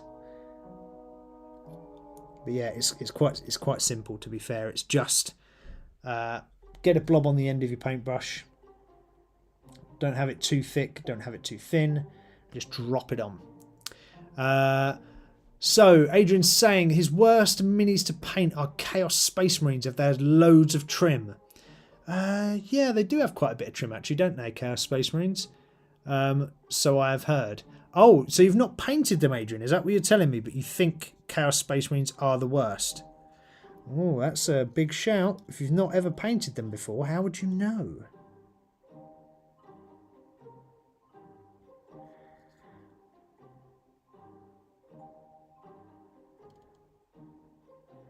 Yeah, so do tell me, how would you know if you've never painted them? Interesting. I'm just sort of rotating the mini round now, just trying to see if there's any... someone had knee plates here. So I just need to do those as well. I think for me, what was the best... I think... I don't know, actually. It's a really hard question to answer. I've asked that to you guys, right? And I haven't really thought about my answer. And it is pretty hard to choose just like one. Oh, really buggered that one up. It's very hard to choose just one mini because so many. I've painted so many. They all become quite fun. But I think probably the most fun was some of the tanks I've painted. Even that recent one I've done recently. I don't know if you checked out the Instagram page, but I did put up a post about the Exorcist tank. I had a little mess around with it the weekend, and that was actually really fun. I enjoyed doing that. It's quite nice because it's large, so you're not sort of under a constant battle of trying to you're not under a constant battle like this here of trying to sort of navigate your way around tiny little dots and tiny little bits. It's a lot easier, so you can get to things faster, you can get to things more efficiently, and you can just get it done, which is nice. Whereas these minis like this, especially when you're doing an army, it does become quite repetitive sometimes. And that's why I've got so many models that I just haven't finished. Not because I dislike my Sister Battle paint scheme. I think it looks bloody epic. But the problem is it can get very repetitive and samey. So that's not really what you want when you're painting models. So you have to kind of mix it up. And I would say vehicles tend to give me, anyway, that break from a model. And I'm like, oh, okay, great. I can, I've now done my tank. That looks cool. That was fun to paint. I've now got the patience to sit there and go and paint another 10 Battle Sisters or whatever it is.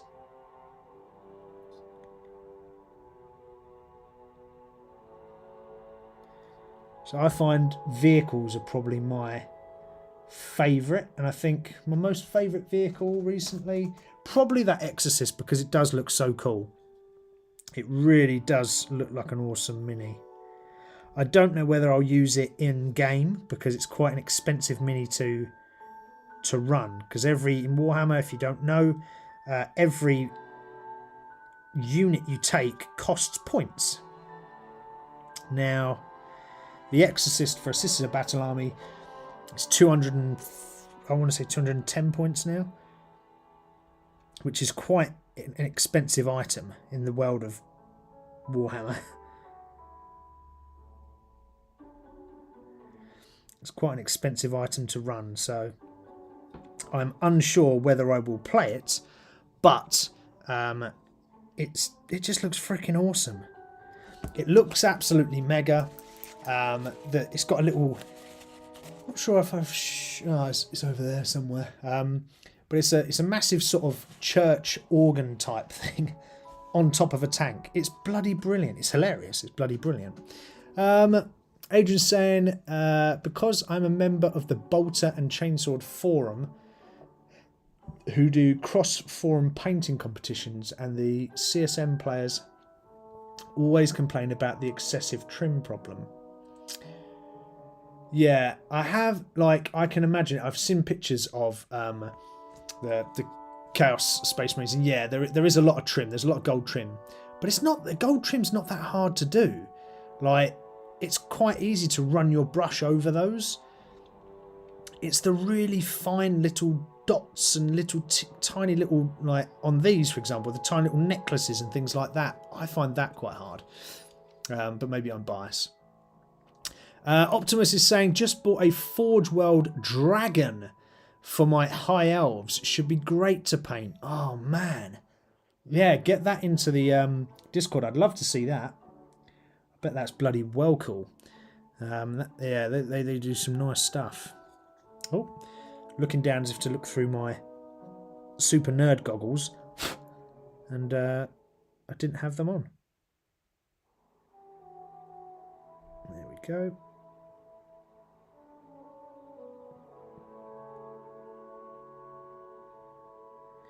Yeah, so although I can see why people dislike the Chaos guys, however, I do feel that these Sisters of Battle have far more little bits on than those Chaos Knights, the Chaos Space Marines.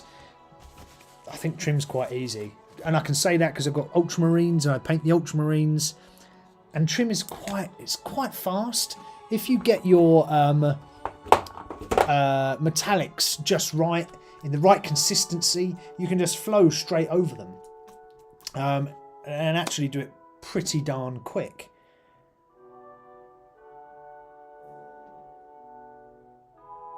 So I feel for them, but I don't think they're the hardest models to paint.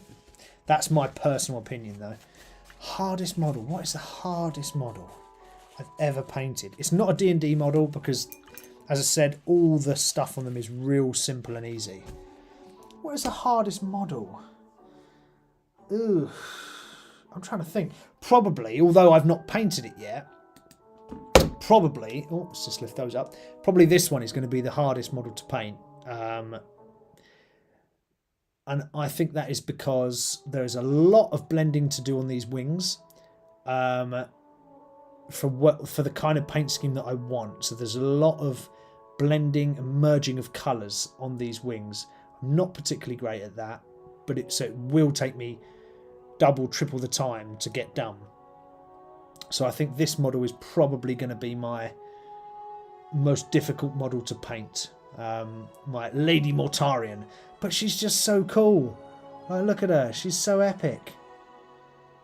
I just love the model. I think it's bloody brilliant. And this was an Etsy model, by the way. Look at the quality of the print on it. I have sprayed it, but look at the quality of that print. Look at that. This is like GW standard. Like, it really is bloody brilliant. So yeah, I can thoroughly recommend that model off of Etsy. Absolutely brilliant. Yeah, so I think that's probably going to be one of my hardest models to paint. I'm just trying to think what else has been my hardest. Do you know what? I don't think that I've got a hardest model, right? Here's my reason why. So, when you're painting, you can find the most difficult thing, item, whatever you want to call it, to paint there is that you can think of in the entire bloody world, right? And then you go to paint it and you absolutely nail it because you're in a good mood. Or you're just in the zone that day. So my suggestion is there isn't a hardest model to paint. What there is the reason why models become hard is because you lose concentration, or you're not in the right mindset. I think that is probably the answer. And that's the answer I'm going to give myself. That's probably true for 99.9% of stuff. So, like I say, some are slightly more trickier, but I think it's when you're in the mood. If you're in the mood, you're in the mood. If you're not, you're not, and you end up ballsing loads of stuff up. Because some days you can rattle through minis really quick. Oh, look at that tent that we did earlier, right? Yeah, it was nothing special, but you can rattle through it pretty fast, and it looks pretty good. And you can walk away from that and go, oh yeah, that's actually really cool. I like that. And you can end up doing a lot of models like that, very similar. But you can also cock a lot up. Just looking for all the little bits that I've messed up on this one. Right, Right, let's get some gold on the go. I've got some silver to do as well, haven't I? Some silver in there. There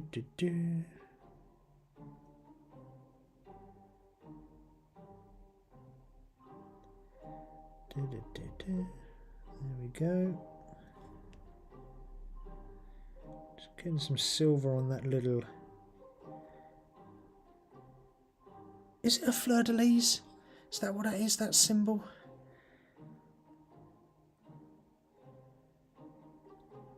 Can't remember.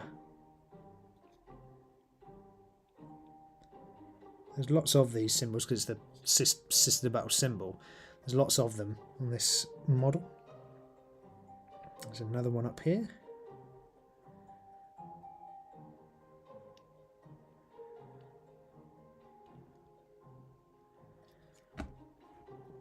Do.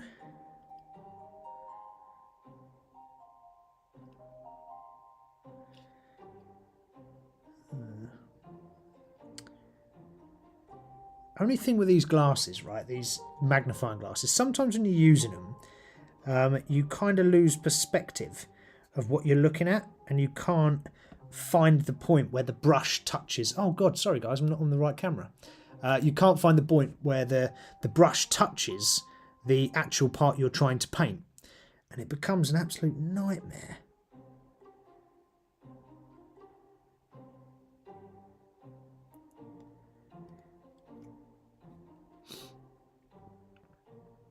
Righty, that's that bit done. Cool.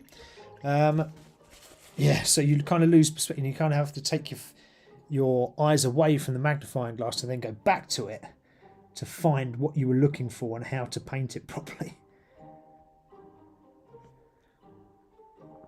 Bit too much paint that is. Take that off before that all goes everywhere.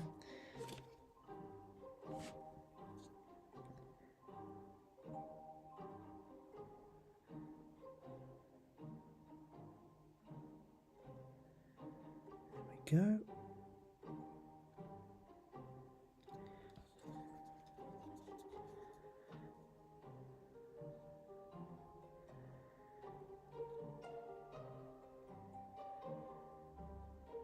Bugger.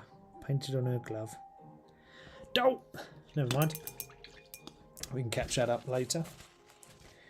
Right, what else we got? We've got symbols up here. Oh, we've got some more silver over here as well.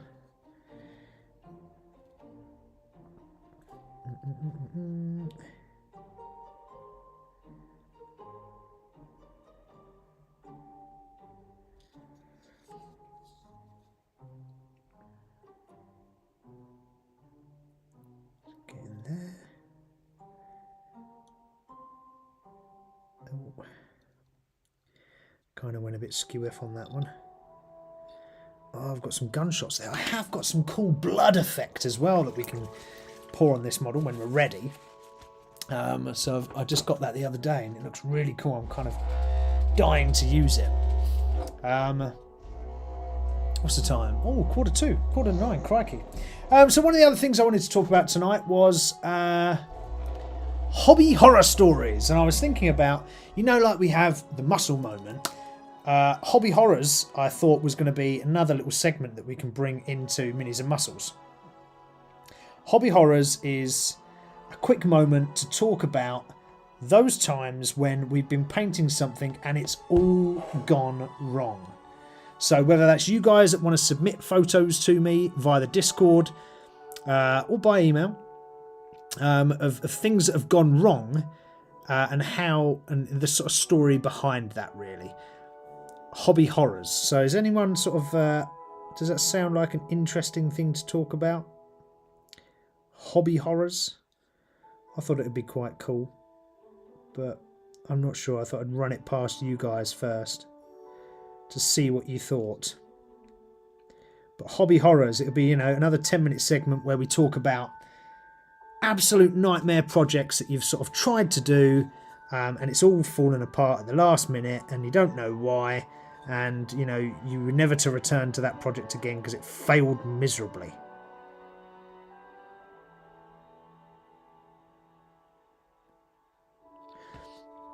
So yeah, hobby horrors. That was what I was thinking of doing, or adding another segment into the show.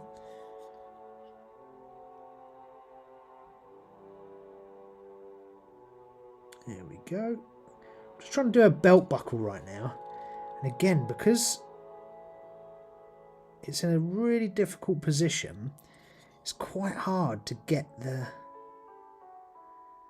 right angle. See, I've gone slightly over there with the sort of brassy, goldy colour. Oh, I've just lost my camera.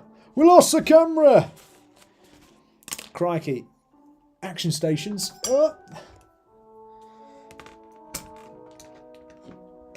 Plug it in, plug it in. No, it's not working. Oh, let's quickly resolve this before it all goes wrong. There we go. We're back. We're back. Oop. Right, let's see if we put that there. Is that out the way enough? Yes. Yeah, so hobby nightmares, hobby horrors. What do you reckon, guys? Do you think that would be a good thing to talk about? Where you've been doing something, painting something, and it's all gone terribly wrong, and you don't know why, and you've just had to give up on the task itself. Hobby horrors. It's the segment I'm thinking of doing. What do you reckon?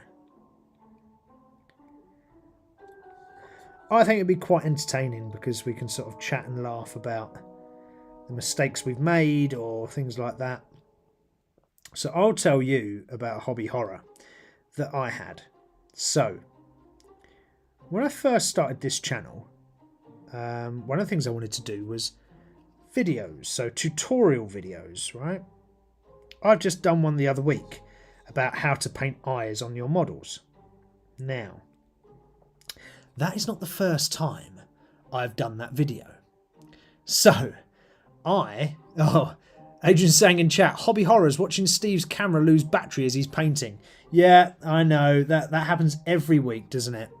Every week, Steve is a letdown and has the same bloody problem every week. And what I was saying, those hobby horrors with my experience of doing these videos, I wanted to, here's a great video on, XYZ tutorial. Now, I did the tutorial for painting eyes, did that last week, but and as I said, that's not the first time I've done that video. Before, I tried to do that video 5 times, I think it was, and I kept on messing up in some capacity, to the point where I wasn't happy with the video, and I never did it in the end. So I'd recorded that about 5 times before. Every time, basically, I was painting, I'd mess it up every single time. And I've done eyes a gajillion times. I'm no genius at them, but I'm not bad. I'm half decent. And every time I went to record this video, I could not do it, and I kept on getting them in the wrong place, or Actually, one of my biggest problems was the mix of my black for the pupil, where you just dot the pupil on. Actually, what I was doing, I was having too much paint or too runny a paint. I'd dot it on and it'd just go everywhere all over the face. And I was getting so pissed off because I'd have to then wash the model off and I have to then recolour it, blah, blah, blah. And 5 times, I think I got to the 6th time, I failed it. And I was like, right, that's it, I'm done. And I didn't do it. And I hadn't finished that tutorial video until only the other day. It's ridiculous. That video should have been done months ago, but it wasn't because I kept on cocking it up. So there you go. That was my first hobby horror. Oh bugger! I've just done a hobby horror there. Oh, what a silly boy! Again, too much paint on the brush. That's 9 times out of 10 what it is. Or what it ends up being. Too much paint. And also realising that I'm painting the wrong bit. That also don't help. Make sure you paint the right part when you're painting, guys, because that helps. If you paint the wrong bit, you're going to have to do it again. Hobby horror! Hey! So hopefully I'll have a hobby horror to talk to you about every week. I was thinking as well of sort of finding some little sort of golden nuggets from the internet and talking about those as well. So yeah, so your hobby horrors, do let me know what they are. I'll be interested to hear what has happened or not happened, or how it should have happened but didn't, and blah blah blah. That would be very cool. Share those with me. Tell me your hobby horror. What happened? Oh god, this bloody cable keeps getting in my way. Oh dear. Oh, do you know why actually this freaking thing went off? So before I went over to my dad's this evening, and I came back, and then I came back quite late and didn't have long to set up, and I couldn't find for the life of me this charging cable to charge the camera. So I was running around, and then I was like, I haven't eaten yet, so I need to eat. So I then went into my house and ate, and then I come back out to set this up, and I still couldn't find it. And it wasn't until about 5 minutes before the stream, maybe 10 minutes before the stream, I found the cable and I could plug it in. And I was like, did I charge it after the last stream? I think I did, but I'm not sure. Obviously I didn't, because I took the cable out, what happened? It all went kaput.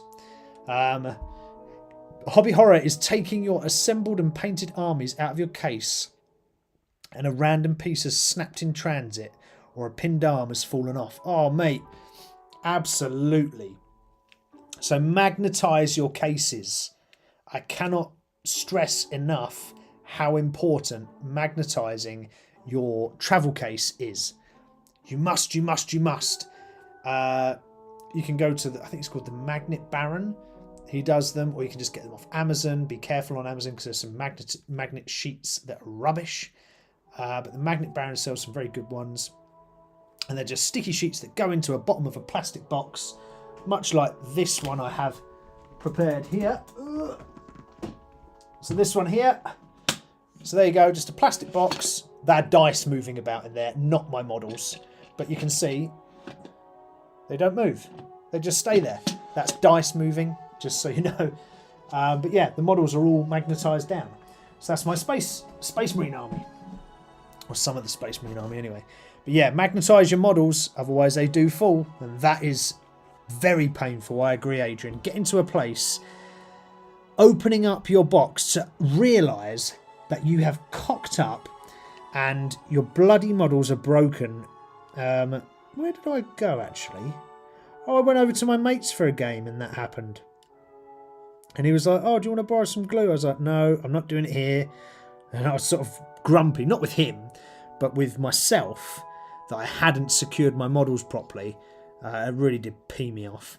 But, you know, that's part and parcel of, you know, wargaming, really. That's how things happen sometimes. But yeah, I can 100% recommend magnet sheets, A4 sheets that go in the bottom of a plastic box, and then you just put your minis, put a magnet on the bottom of your minis, and that's it. They sit still. So every single mini, in fact this one's got magnets on, you can see here. There you go, magnets on the bottom of the base, or in fact there, look, magnets on the bottom of the base, just to make sure that they stay still in transit. And have a good carry case. It doesn't have to be super expensive. Green Stuff World actually do a really good one. It's a backpack, and it comes with little trays for each of your sort of models to sit on, little trays for models to sit on, and it cost me 60, I think it was 68 quid. That was with delivery, and it's absolutely bloody brilliant. And some of the bags that's similar that I've seen on Amazon are like 120 quid or something ridiculous. I was like, I'm not paying that. That's madness. And I found this one on Green Stuff World, and it's phenomenal. So I'd highly recommend that. I'll show you the bag in a minute, guys. It's really, really good. The only thing, if you're not great with assembly, don't get it, because you do have to assemble the parts. So it's got like a little wooden frame inside that you have to put together. But it's only PVA glue and wood. It's dead easy. But some people might not like that. And let me show you. Let me show you. Seems to come towards the end of the show anyway. Let's just wash my brush off. So my backpack is just behind me. And it's brilliant. It fits more than an army in it. So you can get more than 2,000 point army in it, which is that's quite a lot of models. 2,000 points. Ugh. Here it is. There you go. So this is the backpack. If I just move back a bit, then undo this, and this part, I'm going to have to turn it that way, slides down like that, you see? And then you get these trays that come out, and your models just sit on the tray, see? And if they're magnetised, they don't fall off. Oh.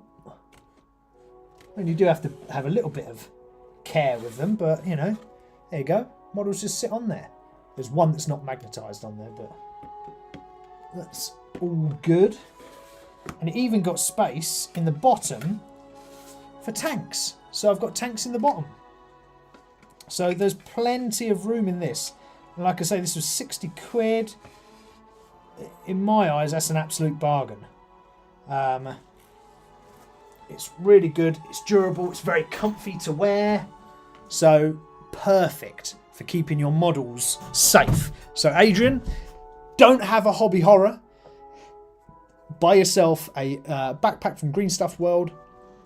They come in various sizes, and you can then make sure your models are affixed and you'll never lose them again. So it's a perfect solution. Perfect solution. Oh, that's what I was doing. Yeah, so there you go. There's a solved hobby horror story. There we go. Maybe we can become an advice line to hobby horrors. There we go. What else? Oh, that one I needed just to correct.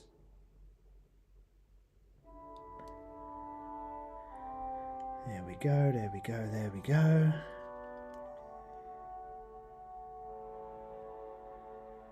Alright, alright. Just checking for some extra bits. Need some more white, but the trouble is, the white that I've got here is a little bit runny. I don't know if this will work. I just need to tidy up the helmet around here, actually.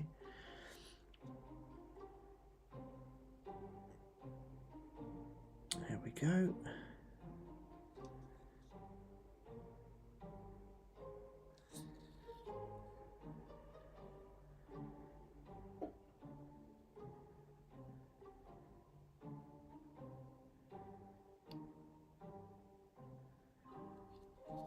There we are.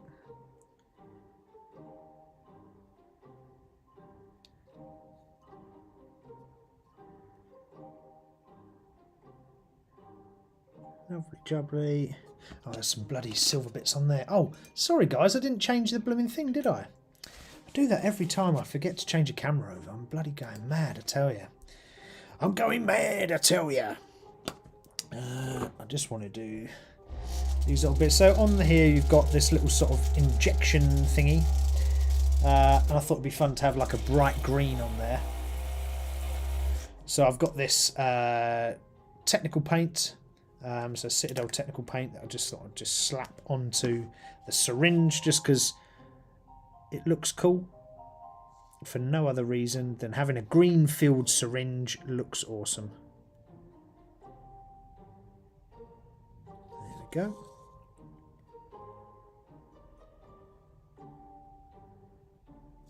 With these technical paints, actually, you do need to use quite a bit.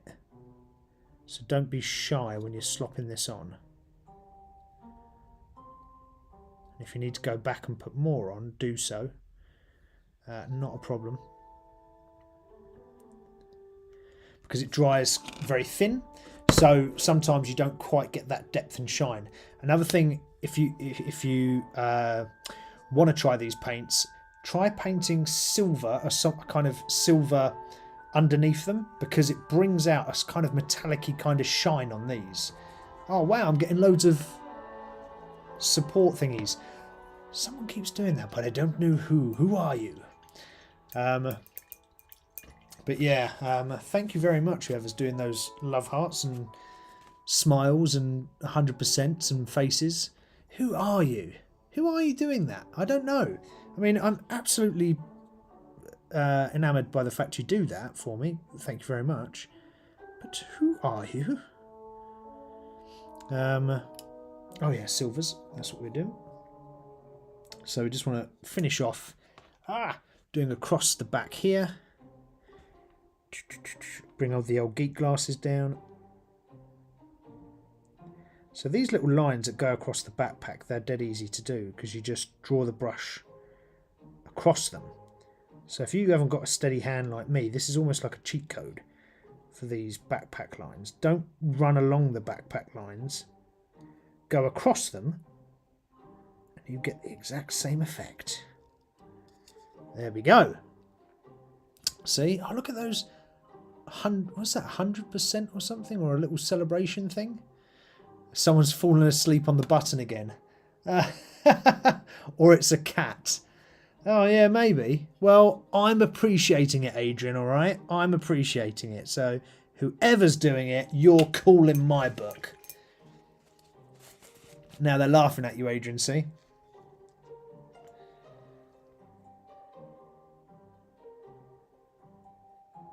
There we go. Get a little bit of black in there. Just to tidy up the lines. Tell you what, sometimes you don't realise how much you use these magnifying glasses. They're so bloody good.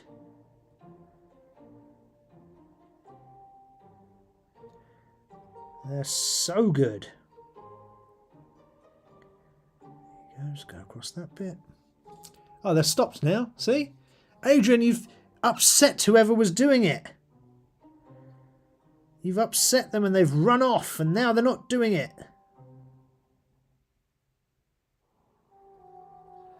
Oh, man. It's always an exciting way to end the show, I guess. With lots of love in the support buttons. So thank you, whoever you are. I appreciate it. Even if Adrian doesn't, because he's being a big grump. What's that? Blue, purple, blue. Oh, green. Green. No, I don't want green, do I? I want a bluey colour. That's what I want. I want a blue colour. Is that it there? No, not that blue. Not that blue. I want like a... no, not that blue. Is that a blue? Throwing things everywhere. No, that's black. Where the bloody hell is my blue gone? So that's the other thing as well. When you start putting stuff in drawers, you end up bloody losing them all. Well, let's try this one. This will be quite cool. Have the SOB appropriated Fabius Biles syringe? No, this is not Fabius Bile. However, you know, Space Marines aren't too far from the so-called evil versions, as are the Sisters of Battle, right? So there's never a technical. What I'm trying to say is there's never technically a good person in 40k, right? They're all as bad as each other.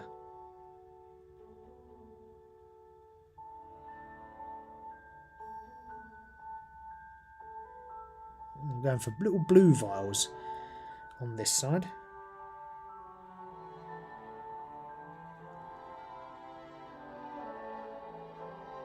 Hopefully that looks alright.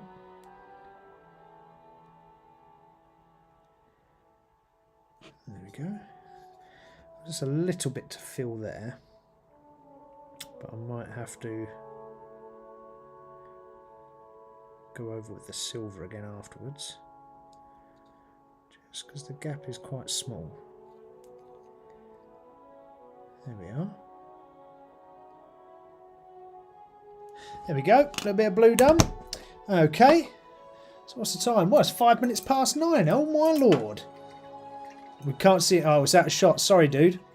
All I was doing there was I was painting these tiny little vials on the back of her backpack there. You see those little vials? So I was just painting those. That's all I was doing. Nothing cray-cray. So, just to give you a little shot of what she looks like. Let's go this. There you go. That's what she looks like. Not perfect. Not completely finished, but a little bit more detail done. So she's coming along with the rest of her sisters. Let's flick over to this one. Let's just quickly, whilst we're here, grab the diorama. Oh, just to re-show you guys where we got to on this. So, for those of you that joined slightly late, including you, Adrian, here we go, look. Here's our diorama. So, we've got our dodgy dealer up here, sat by a tent with our adventuring party of 3. There we go. And a tent is actually a mimic, and it's going to attack them. So that is what it looks like. There we go. We've got a little resin water running down the path as well, which looks quite cool. There we are. So we finished that diorama today. We cracked on with some of our Sister Battle Army, or my Sister Battle Army. And we chatted about a load of different stuff, from D&D to Warhammer to other bits and bobs.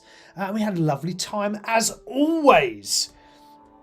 So, just a sort of final recap then. Thank you all very, very much for joining me on a Friday night. I know it's a Friday night and it is late, but I appreciate you joining. Very, very much so. I hope that mimic is well dodgy. How's that mimic well dodgy? Why is the mimic well dodgy?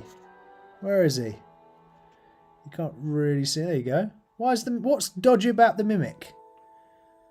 Come on, Adrian, tell me. What's dodgy about the mimic? He's completely fine. It's a mimic tent. Look, if we take it on the other camera, you'll see. Oh, balls, I've just turned it off, look. We'll have to wait for that to re-turn on.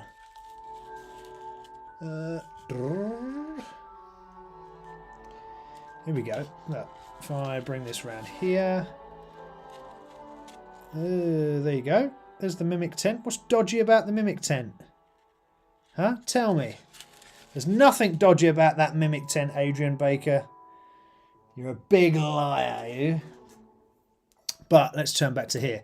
As I was saying, it is the end of our show. We've run over by 8 minutes. So thank you for staying with me if you've stayed with me all this way. I appreciate it. Please, please, please do like the video once it goes live onto the YouTube channel. Please do tell your friends. Make sure you're subscribed. We did get an extra 4 subscribers last week, so that was awesome. We're up to 113. Come on, let's get to 150 next. That's the next big one. So yes, but apart from that, have a wonderful weekend. Enjoy the time off from work, if you've got the time off, that is. Unfortunately, if you do have to work, that kind of sucks, but hopefully you get some days back. See you later, JPC. What was I saying before I said see you later, JPC? Yeah, make sure you comment on the video, share it with your friends. Let's get some more subscribers on here. Let's keep on chatting every Friday. On the only place you need to be on a Friday evening is Minis-N-Muscles, a place where the brawn meets the brush. The only place where the brawn meets the brush. And the best place for geeky chat and fun and building a wonderful community. Thank you very, very much, every single one of you. Big love. Have a wonderful weekend. Rest up. And I will see you all very, very soon. Take it easy. And I will see you soon. Ta-ra, bye-bye.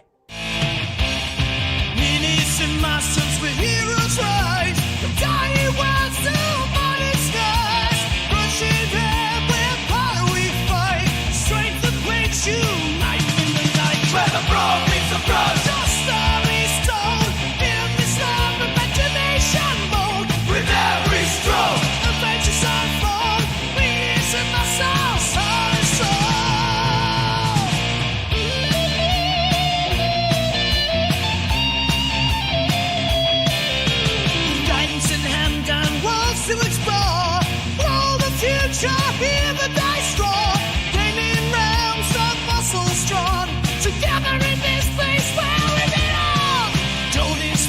casting